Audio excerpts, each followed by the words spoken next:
Good morning and welcome to module 3, and the topic is constructors. So we can see this program like this. We have three variables: class number, name and marks in the class student, and we have two functions: accept and display for accepting and displaying the details. Okay. Now I am creating a function in the name of the class. I am creating a function in the name of the class. So here the class name is student, and I am creating a function named student. And please note that there is no return type for this function. I have simply given the function name as same as of the class name. So I have to give the definition of this function outside the class like this.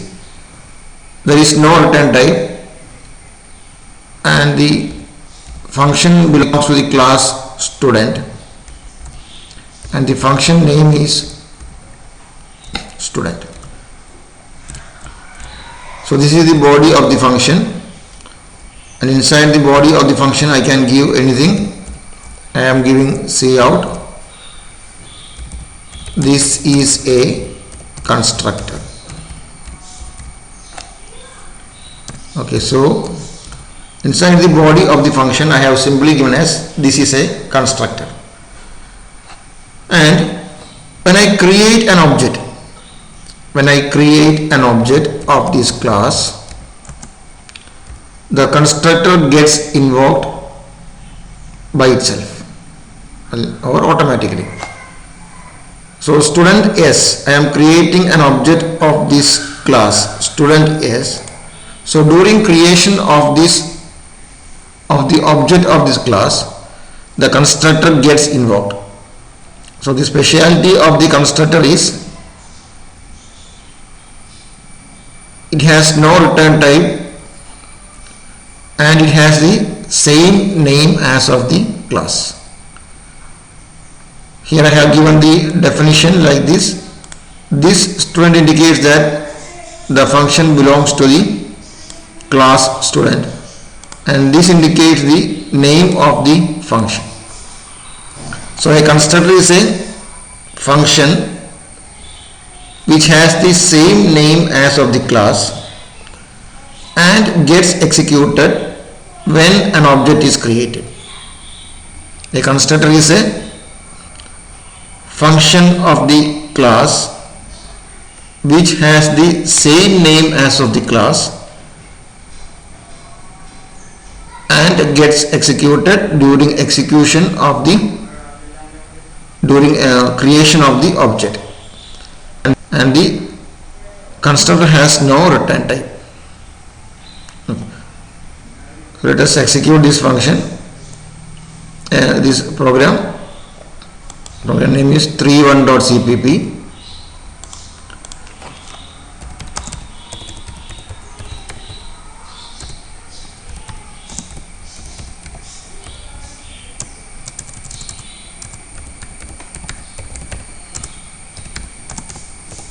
Okay, module 3.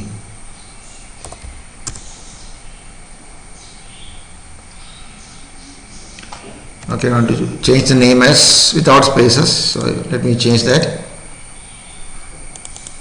The classes, programs, module 3. I am renaming it without space because I want to use this through command line. Okay, then G++, program name is 31.cpp.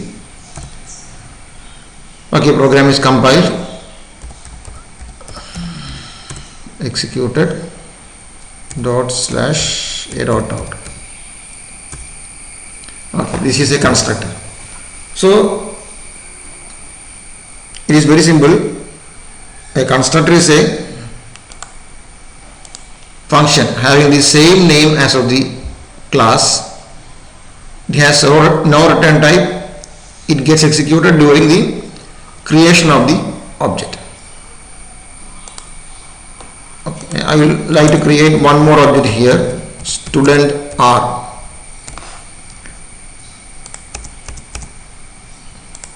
Before that, I can give some messages for identification. See out, going to create first object. Just a message indicating that it is going to, next line is student S. Then I am giving the same message again.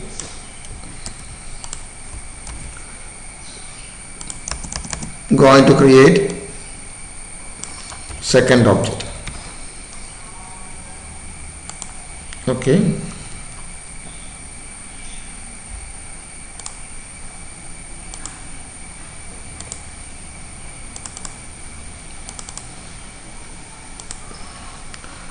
Okay, program is saved, compiled, executed. Going to create first object. It was a message given.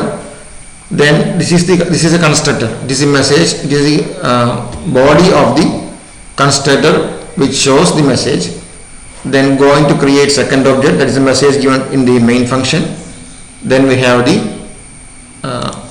second message from the constructor. So this is the body of the function in which we can give anything. So normally while in programs we will be using this constructor for initializing values. We will be using this constructor for initializing values. Means if I have variable like marks or class number or total, etc., I can make these variables as 0, or I can initialize the values to the variables during the creation of the object itself. So while creating an object, if I want to initialize a variable to 0 or to some other value, I can make use of this concept called constructor. Okay, so I can give here marks is equal to 0, class number equal to 0, etc. So I can initialize the variables or the values to variables during the creation of the object itself. So before accept means I will be calling this s.accept or r.accept later. So during the creation of object itself, the values are made to 0. Okay, that is the concept of, that is the use of constructors. And as we see, this constructor does not accept any parameters now, and so this constructor is called a default constructor.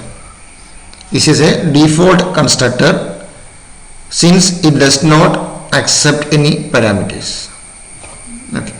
Now I am defining a constructor with parameters. This student int as an argument to the constructor. It means that this constructor will accept a parameter integer. Okay, and so inside the body of this default constructor, I am giving a message as cout default constructor executed. Just a message. Okay, and I am defining the body of the parameterized constructor, the constructor having parameters. So it belongs to the class student.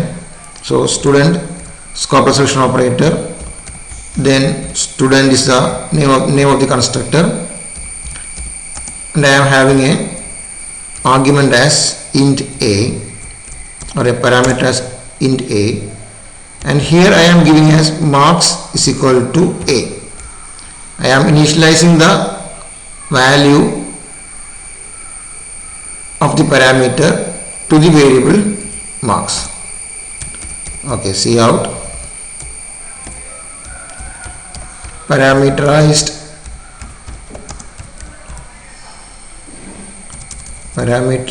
constructor executed. Okay, so we have two types of constructors now. One is default constructor and the other is a parameterized constructor, and the number of parameters can be any number depending on our program logic. The number and the type of the parameters can vary.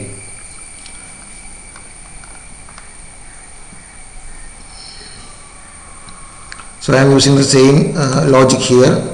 Going to create first object, then first object is created, then going to create second object, then I am passing an integer to the second object constructor. Okay, so the idea is that while creating the first object, we are not passing any argument, and so the default constructor is executed, and when I pass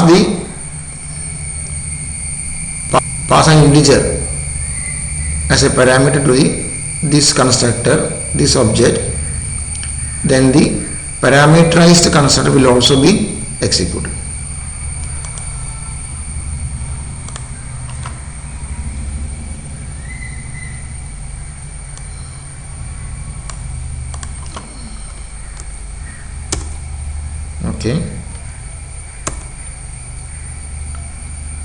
Okay, so look at the messages. Going to create first object, then the output is default constructor executed.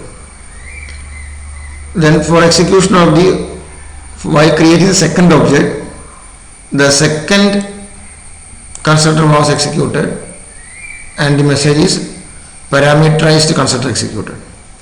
So while executing this statement, the constructor having no arguments, or the default constructor was executed, and while creating this object, this constructor was executed. Okay, so here the value passed in brackets 100 will be stored to variable marks. So if I call the display function here r.display, then we can see that the marks will be 100. Okay, by default. And so that is the idea of default constructor and parameterized constructor. And here also, here we can see that there is a function name, even though it is constructor, it is a function. So this function has two different definitions or two different types. One is having parameter, the other is having no parameter, and so this is an example of overloading. So this is function overloading, and since this is a constructor, we can use a new term called constructor overloading.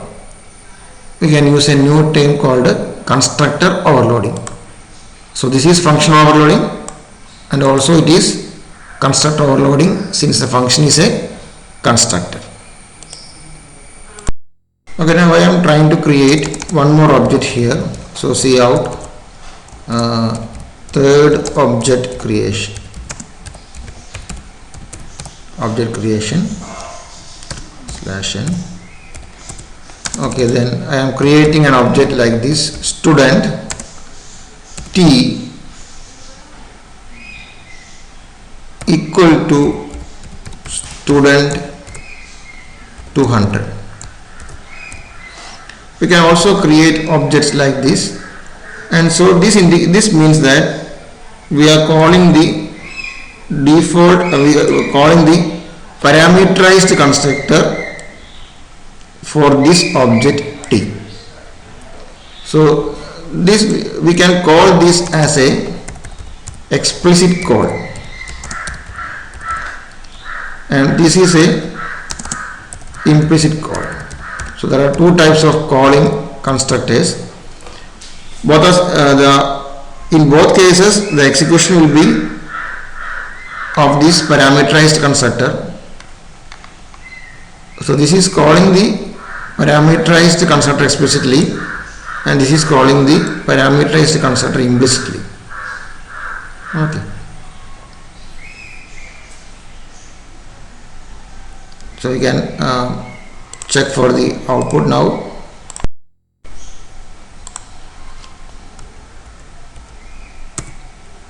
Okay.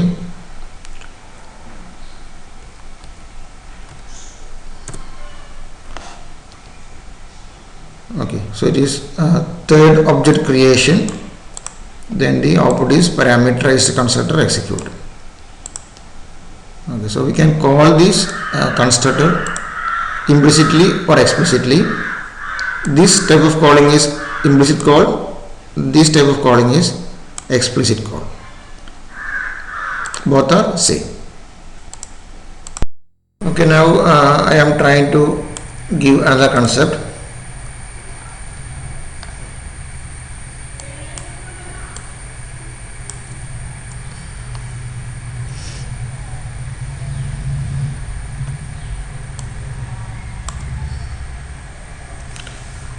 Okay, let us see.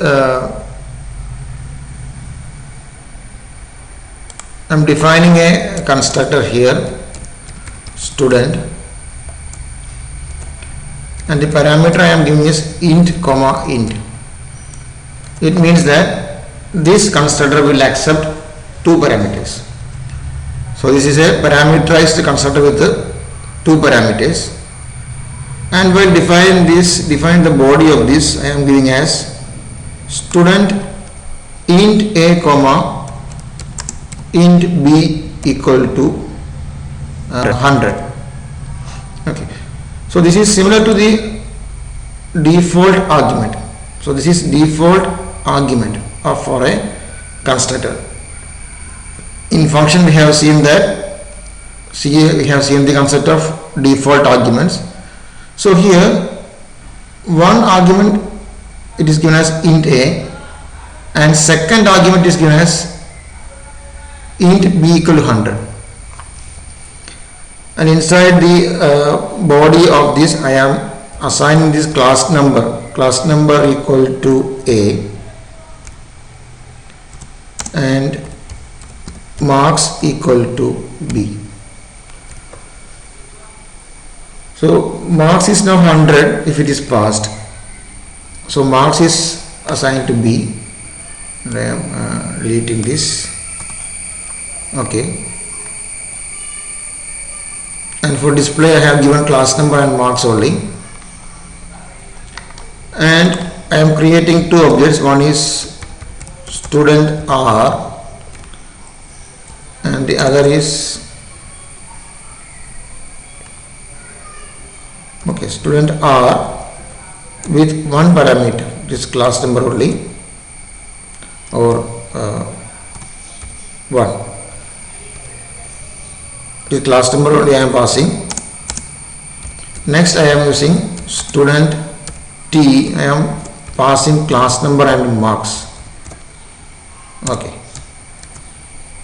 So as we see, if I am passing one value only, then by default B will be taken as 100. If I am passing two values, then this 300 is taken as the value of B. So this is default argumented constructor. So if I am passing one argument only, then A is the value is given to A, and the other value is taken as the default value B. If I am passing two values, then the second value is substituted in place of default value. Let's see by displaying r dot display and t dot display. Let's combine.